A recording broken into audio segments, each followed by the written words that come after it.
Hi everyone, and thanks for joining us at the Product Marketing Festival. Before we start this session, we just wanted to give a big shout out to all of our sponsors, partners, and festival attendees for helping us make this happen. Don't forget to check out our AMA site, both during and after the festival. We've got lots of speakers taking questions after their talks. Enjoy the session.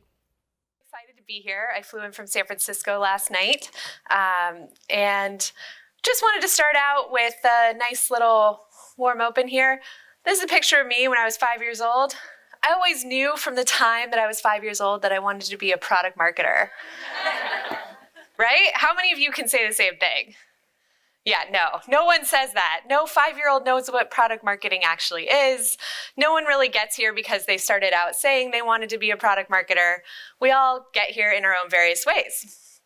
My path here, I started in politics. I worked in Washington, D.C. I worked on a campaign, then in Washington, D.C., where I worked on a website for the Center for American Progress. I was doing content strategy before that was a thing. And as a result, I decided I liked the internet part of what I was doing more than the politics part. So I moved out to California, started working in startups, eventually made my way to Optimizely, where I've been for the last 5 years. And at Optimizely, I have grown a team. I now have 3 people, and we're working on our fastest growing product line at Optimizely, called Optimizely Full Stack. What I love about product marketing, and we'll get into up-leveling your career in a second, no one thinks they want to do this, but when you get into it, it's actually really interesting. I really love being at the intersection of business strategy, customers, and cross-functional relationships in the organization. But what I've learned in this process over the last few years, growing a team, growing a career here, is that hard skills are really important. We're hearing a lot about that this conference, how to do messaging and positioning better, how to make a great deck, really essential hard skill if you're a product marketer, doing market research, project managing your launches. These are all really important things you need to know. And just like in school, doing these things can help you get good results. But they don't always equal all the results. So if you want to drive business results, if you want to grow your career, if you want to get promoted, you can't just rely on all of your hard skills. So how do you have the impact you want? On business, the product that you're working on your own career? What can you do? Well, in the process of working in startups over the last several years, working in product marketing, the thing that I've discovered is most important is to improve your credibility. Credibility is the most valuable way to get taken seriously in your job, influence your company, get the results you want, and ultimately get promoted. Let's talk a little bit about credibility, how you get it, why it's important. How many of you manage people today? It's pretty good, actually. Yeah. Awesome. For those of you who do, and for those who don't, managing people is something that we can do to direct resources and direct the organization effectively. But even if we have a team, we have to actually influence the rest of the organization, our cross-functional stakeholders like sales and product and customer success. As a product marketer, you often have lots of responsibility, but no authority. So you have to influence people. I learned about credibility through The Trusted Advisor. Has anyone read this book? Few people have heard of it. Our company is obsessed with this book right now, especially our customer success team. But the main point of this, I actually haven't read it myself, so disclaimer there. But I don't think you need to read it to really get the point here. The point is that in order to influence people, in order to have authority in your organization, get results that you want, you have to be trustworthy. People like to follow people who are trustworthy. And to be trustworthy, there's a simple equation: credibility plus reliability plus intimacy plus divided by your self-orientation. I think we had to talk about intimacy yesterday, so you'll get 2 of these factors, and then you can look up the rest on your own. But credibility is the first thing here. It's the first thing that you need to do to establish that people can trust you, that you'll do the things you say you're going to do, that you can actually get results for your company. And the way that they talk about it in The Trusted Advisor is that credibility is about the words that you speak. In this example, we might say, I can trust what she says about intellectual property. She's very credible on the subject. This might be an intellectual property lawyer, but it might also be a product marketer who works on an intellectual property product. If you're a product marketer and you're coming into a new situation at a new company or taking on a new product line, it's highly likely that you haven't necessarily been an expert on that topic in the past. So how do you get yourself to this level of expertise so that people can trust what you say about your product and therefore follow you and follow your lead in marketing, in sales, and product?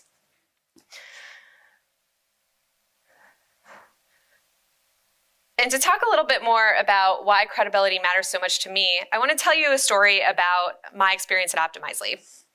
So a few years ago, 3 years ago, in fact, almost exactly to the day, I came back to Optimizely from being on maternity leave. I had my first baby, I got back from leave, and we had just launched this new product. Optimizely, up until this time, had been known as a very easy A/B testing platform for marketers. Make simple changes on your website. A lot of you have probably been familiar with this in the past, seeing a few nods in the audience there. But in 2016, we launched this new product, targeting developers. This new platform, this new product called Optimizely Full Stack.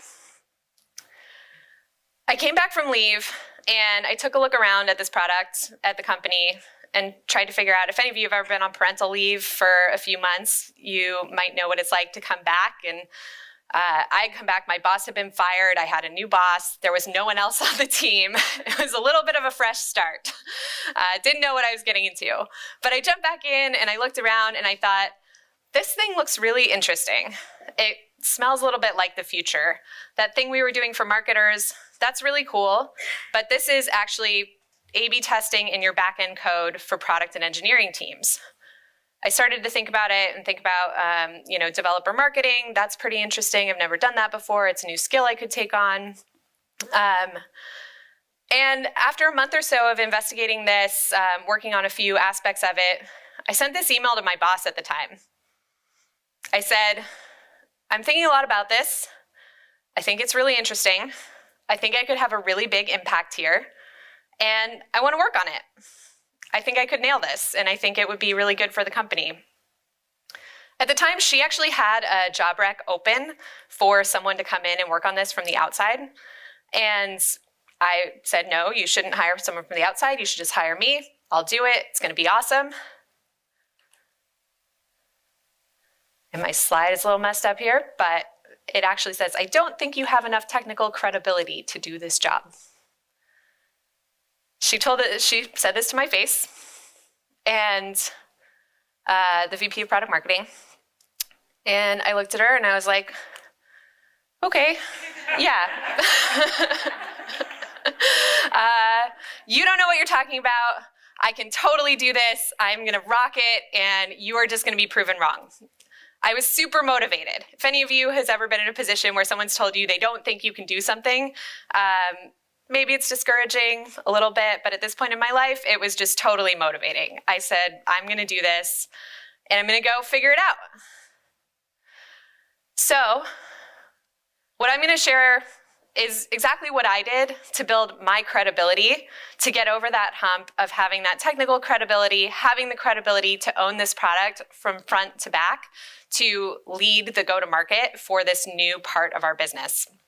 And the 4 ingredients that went into this for me were knowing the product, owning the data about it, developing customer empathy, and constant communication. And as you'll see, none of these things is rocket science. It's all pretty simple. But these are the things that I think as product marketers, we often don't necessarily think about when we're so obsessed with our messaging, our positioning, and all of those hard skills we talked about. Hard skills are super important, but these are the things that if you do them well, if you put them all together, if you show that you are the leader of the go-to-market for your product line, these are the things that are going to get you promoted. So let's dive in. Let's talk about being a product expert. Why this is so important. Might seem super simple, super obvious. For me, the first thing I had to do to prove that I had technical credibility for this technical product we were trying to sell was actually go and learn to use it. I had read about it. I had seen other people use it. I had seen a demo, but I hadn't actually gotten my hands dirty. So a few years earlier, I had actually taken a night class in learning how to program. If you work in tech and you haven't taken a class on learning how to program, I highly recommend it. It's like learning a new language. Very cool. So I dusted off my programming skills and I learned a little bit of Python, and I went through our tutorials. Skipped ahead there. I went through all our tutorials. I got set up on my computer. I spent a day doing this, and I went back to my boss and I said, look, I've installed our product. I've used it. I can totally do this. It's really not that complicated. But what this did was it gave her some confidence that I could handle the technical aspects of what we were doing. It gave the product team confidence that I could speak with them about the actual product. This is super important if you're trying to attack something that you don't necessarily have a lot of expertise in, whether that's a new industry or something that is more technical than maybe your marketing skills have a match for. I had a liberal arts background before this too, so that was my entry. The other thing that was really cool about learning the product, these are a bunch of our salespeople. We did a sales certification shortly after I started working on this. And in this sales certification, we made every one of our salespeople give a demo of our product. And being able to say, you know, I'm a marketer, I did this, you can do it too, was super helpful in getting them to actually take the certification seriously and go through it and actually feel confident that they too could learn how the product worked. So the takeaway here, and again, not that complicated, I'm going to start calling these cheat codes because I think that all of this is pretty obvious stuff. It's just that you have to actually do the work. So the goal, I think, of any good product marketer should be to be a stand-in as a solutions engineer for your product. And of course, this is in my B2B enterprise software context. But as a product marketer, you should be able to demo the product. You should feel comfortable going in front of a customer, explaining the value of what you're selling. Maybe you can't answer every single implementation edge case or every single detail that an SE might be able to, but you should really be able to substitute when necessary as a solutions engineer.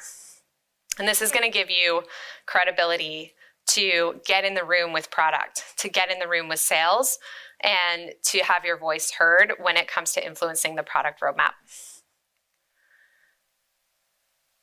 Let's talk about the second thing. We talked about product. Now let's talk about data and how important this is to credibility. How many of you have some kind of dashboard that you use, that you've built, that shows you the metrics that matter for your product? It's pretty good, maybe about a third of the room. All right, so we got a long way to go here. Data is super important. Data is super important because revenue is really important. As a product marketer, at the end of the day, revenue is the only thing that matters. This is literally, when you take on a new product, when I took on Full Stack, I quickly realized that the only thing that would matter after a year, at the end of that year, was how much did we sell? How much money was in the bank from this product? And how do you get to revenue? The things that you need to understand and the things that I needed to understand going back to my experience are what goes into this. Revenue is obviously the end goal, but it's pretty hard to figure out how do we actually sell more if we don't know the inputs that go into this final number. So it's not like sales ops or marketing ops was sitting there waiting for me to come in with a beautiful dashboard perfectly ready to go. No one's going to sit there and hand you the data you need on a silver platter. In a lot of cases, this is, it's just not something that is readily available. So how do you break it down? I had to get really good at Salesforce reports. Salesforce is where most of our customer data lives. So this is where I spent my time, figuring out what was going on before someone bought, before they got to revenue. For us, it was trials, it was sales pipeline, it was closed revenue. But on the other side of the equation, looking at the go-to-market from front to back, we also had to look at our customer health metrics. This lived in different systems. Google Sheets is another great tool. Pivot tables. I spent a lot of time getting to know pivot tables, a couple of YouTube videos. Pretty good at pivot tables now, but this is a very powerful tool. You don't have to learn a lot of SQL. You don't have to get too into the weeds to actually be good at delivering data or finding what you need. But being able to do this analysis yourself and find what you need in the systems that are available can give you a really powerful tool to building that MVP and figuring out what are the core metrics and how you're doing against them. And I think it's, again, other teams have other priorities. Your ops teams, they're thinking about cutting sales territories. They're thinking about compensation.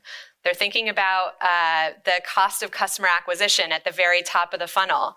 They're not thinking about what is contributing to the revenue number for my product line when your product line is such a new thing for the business and isn't yet on anyone's radar.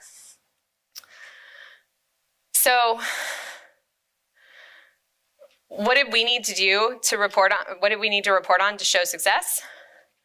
We had to track our funnel from top to bottom, from awareness all the way through consideration, qualified leads, sales accepted leads, opportunities, pipeline, and then our win rate against certain competitors to know what was going on. With a new business like Fullstack, I really needed to look at all of these things and figure out what was going on. As marketers, what I found, and especially working with the rest of our marketing team, is that we're often really good at vanity metrics. We're really good at talking about how much traffic we're driving to the website. How many blog posts did we publish? What was our output? Maybe how many MQLs did we drive from that thing? But often as marketing teams, we don't stop and think about how does that trickle all the way down the funnel? How are we actually influencing that final number of pipeline and then revenue? So I believe that as marketing people, as product marketers in particular, we really need to own that number. We need to own the pipeline number, the revenue number, and take responsibility for those outcomes instead of just the inputs into them. We have to look all the way up and down to know what's going on. And what this does, when you know what these numbers are, and when you take responsibility for that outcome of the revenue and the customers that are signing up, you can start to ask the right questions. You can start to ask, are we driving enough top of funnel interest? What's our conversion rate from traffic to qualified leads? Are salespeople able to actually do what they need to do to create pipeline and close it? And then who are we losing to and why? And when you have the data and the answers to these questions, you can go to your cross-functional stakeholders like product and say, hey, we're losing deals to these competitors because we don't have the right product features. Or maybe we're losing because we need to position better and our salespeople aren't enabled enough. You can go to your sales team and create the right enablement programs to help them sell better. As product marketers, we're really the leaders of the go-to-market, and it's our responsibility to take this global view. No one else is taking a global view of what is going on in your business line. No one else is thinking about all of these metrics at the same time in the same way you're going to. And it's really, I think, one of the biggest mistakes we can make, and one of the things that I've done, especially early in my career, is assuming that other people are looking at these things and assuming that other people have these answers. So if you can be the one who has the data, who has these answers, it's going to give you a ton of power and a ton of credibility in the conversations that you have that you need to go influence the rest of the organization to align around. All of a sudden, it's not about your opinion. It's about what the data actually says. Having the right data, again, this is like a cheat code to executive visibility. Executives love data. They love to see that someone is paying attention to the right things. And eventually, what happened for me is that once I defined those metrics, once I got my hands dirty in Salesforce, in Google Pivot Tables, even got the product team to give me what they needed in Chart.io, I was able to get our CMO to start including the right metrics in his weekly reporting to the other executives at the company.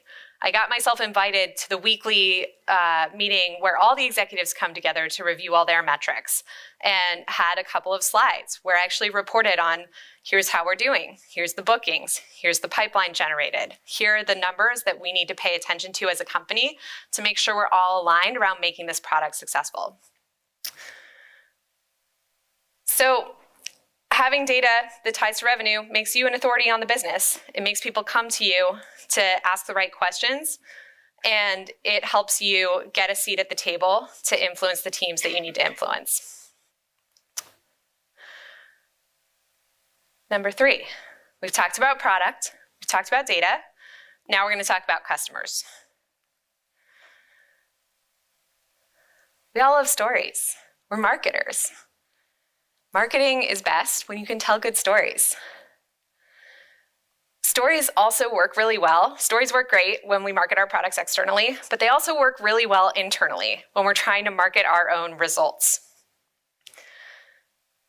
As product marketers, writing stories, synthesizing insights, that is core to what we do. And understanding customers and telling their stories is a hugely powerful tool in your credibility toolkit. I don't know about your company, but at Optimizely, the currency of credibility really is customer stories. You can have data, you can have opinions, but if you don't have customer stories, some customer coming and saying, like, this is the thing I need, or here's why something is happening, it all falls flat. It doesn't really come together. We remember with stories.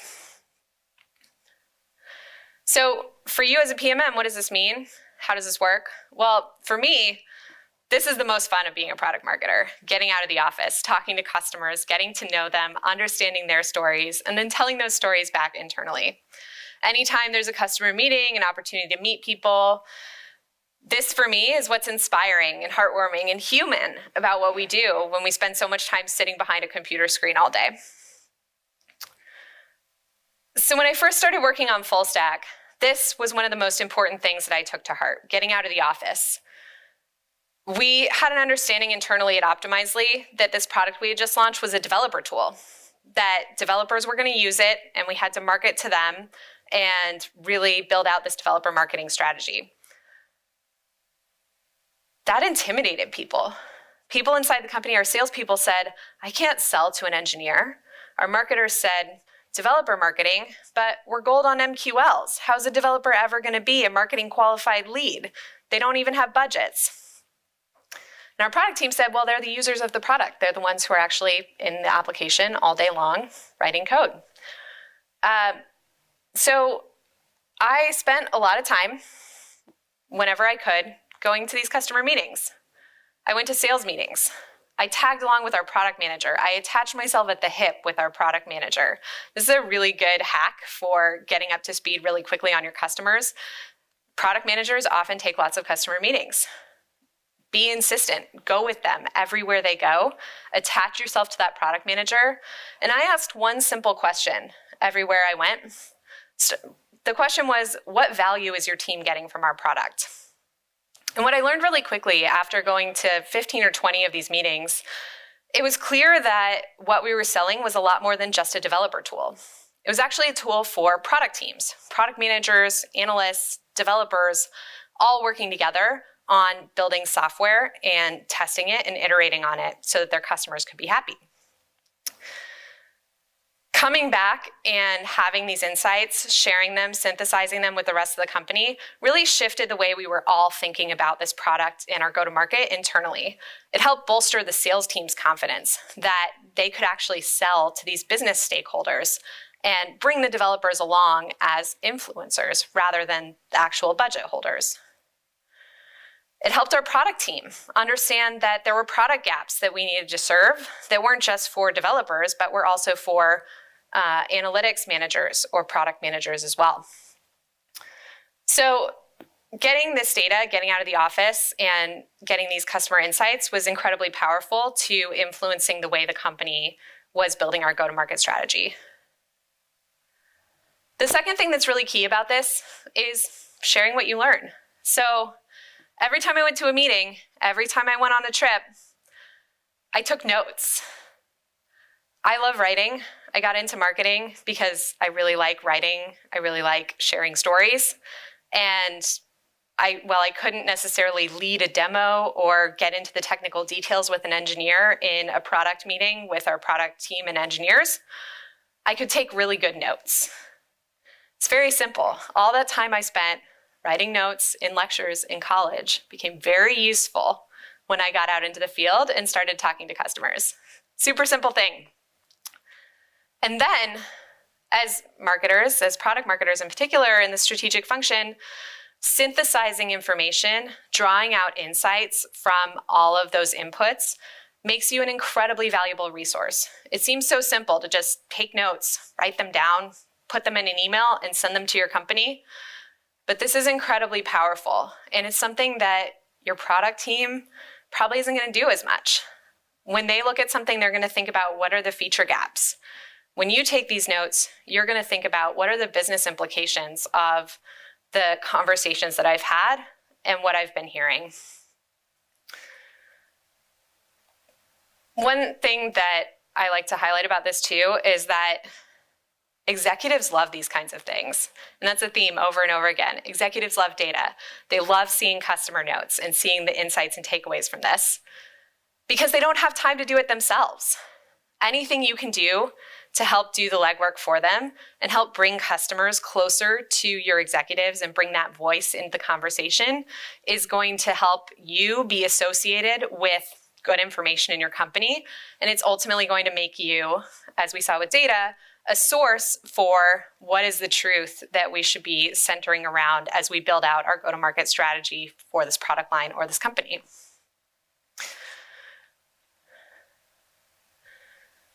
The final point I'll make about customers is that, looks like my quotes got messed up. That's what that is. These are some customers that I got to know while I went to all these meetings. And I like to call this my personal advisory board. It's a very technical term, very sophisticated concept. You meet people, you build relationships with them, send them some emails, invite them to do some marketing activities with you, maybe come to some events that you're putting on. And all of a sudden you have a few people who maybe you have a new idea about how to message or position your product. Maybe you're developing a new pitch or a new concept for an event series and you want to run it by someone. All of a sudden, you have a few people who you can go run that idea by, who are real customers of your product and your company in your target market. So this, again, not rocket science. It's literally 4 people you can email and keep up a relationship with. And if you can do these things, get out of the office, take good notes, and maintain relationships, you can be a customer advocate and a customer expert in your company who people come to for that source of truth. And again, establish your credibility as someone who really knows what's going on in the market and in the world outside of your building. Finally, last piece of the credibility formula is communication. So with Fullstack, we talked about, we had a product. We thought it was a developer tool. We weren't seeing the full picture. We learned that through a lot of data, a lot of customer interviews. Now the challenge was to actually shift the way the company was thinking about how we went to market with this product, about the things we needed to do to actually drive the revenue we talked about up front. Turning a big ship like Optimizely, we're a 500-person company right now. We had a 6-year, pretty healthy business focused on our web experimentation product, selling to marketers. Turning that ship and changing the go-to-market to shift more to these technical teams who are building software instead of just building websites was a real challenge. We had to go to market differently. We have to change a lot of things about the way we do business.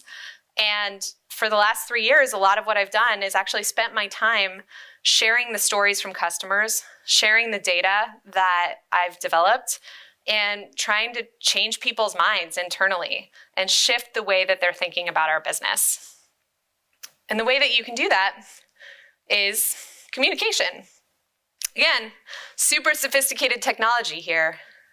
Email. Very, very sophisticated, very complicated, very hard to do. But everyone, literally anyone can do this. This is something you can go back and do tomorrow, is start sending out a regular email to your important stakeholders. I put together this is my example of a go-to-market update. I created a list of all the important stakeholders in the go-to-market, from sales engineering to our sales leadership, our marketing leadership, executives who might have an interest in seeing what was happening, who could control the resources going to our projects. I didn't ask anyone if they wanted to be on this. I just started sending it one day. And no one is upset when they get an email that says, here's how we're doing against our 4 key results as a company. I put an executive summary in that just said, hey, here's the important things that you need to know that have happened this week. Here's where we stand. Sometimes it had some risks in it about not hitting our numbers for the quarter, not generating enough pipeline, maybe customers who were about to cancel their subscriptions who we needed to go after in a more targeted way.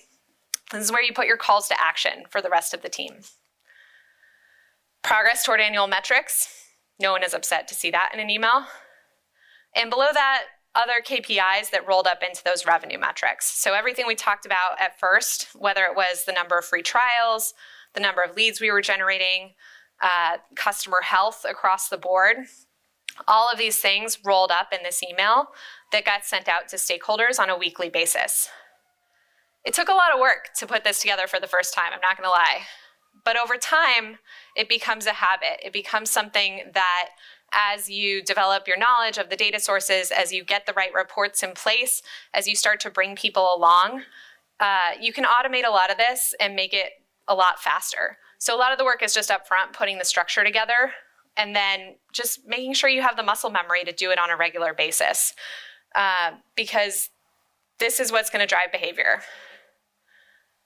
And as I said, executives love emails like this. This is our CFO and CEO responding to this email saying, these summaries are awesome, please keep them coming.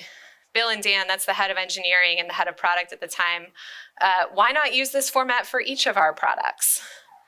So this is super powerful. This is why the product marketing job is so cool, and this is why I love it so much.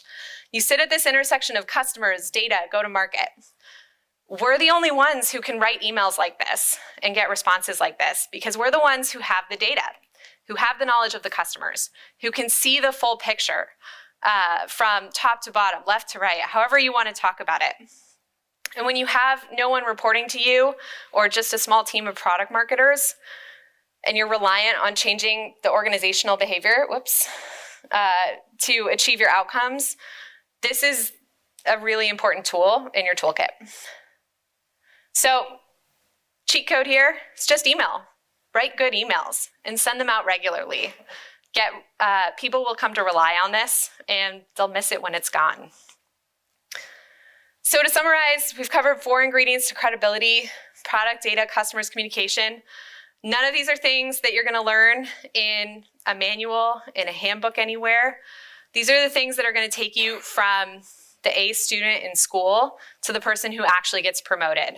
These are gonna help you focus on the things that you need to do great things for your team, your business, and your company.